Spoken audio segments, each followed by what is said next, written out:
দুনিয়ার কথা একদিকে হতে পারে, কিন্তু আমার নবী মুস্তাফার কথা মিথ্যা হতে পারে না।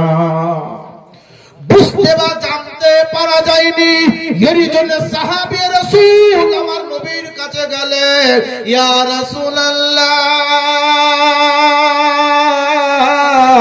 নবী গো, আমি আমার বাড়িটা চিরনি তাল্লাশি করে খোঁজ করলাম, নবী গো, আমার বাড়ির ভিতরে কোথাও জান্নাত দেখতে পেলাম না, কোন জায়গাতে জান্নাত আমার চোখে পড়েনি। ইয়া রাসূলুল্লাহ, আমার জান্নাত কোথায় আছে একবার আপনি একটু জানিয়ে দেন। আমার নবী বলছেন, গো সাহাবী শোনো, যখন তুমি আমার কাছ থেকে বাড়ি ফেরত গেলা, বলো বলো তোমার মা জননী কোথায় বসেছিল?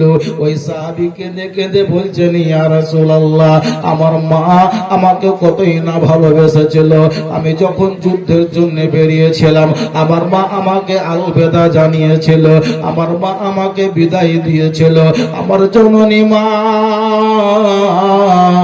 আমাকে বিদায় দেওয়ার পরে যেন তিনি বাড়ির বাইরে দরজায় বসেছিলেন।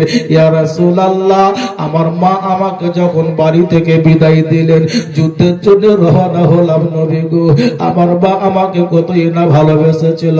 আমার মা দরজার কাছে বসেছিল, আমি যত দূর পর্যন্ত আড়ালো হয়নি। ইয়া রাসূলুল্লাহ, আমার জন্মধারণী মা আমার দিকে টুকটুক করে তাকিয়ে দেখতেছিল। ইয়া রাসূলুল্লাহ, আপনার কাছে তো আমি চলে এলাম, নবী গো, আপনার কাছ থেকে যাওয়ার পরে আমি দেখলাম আমার মা জননী আমার অপেক্ষায় দরজার উপরে বসেছিলেন। ইয়া রাসূলুল্লাহ, ইয়া হাবিবাল্লাহ, নবী গো, আমি যখন বাড়ির ভিতরে জান্নাত খোঁজ করার জন্য ঢুকলাম, নবী গো, আমার মা জননী দরজায় বসেছিল।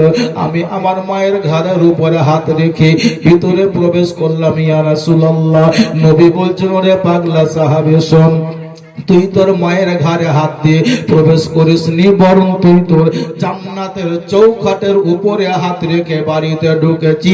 তোমার মা হলো তোমার জন্য জান্নাত।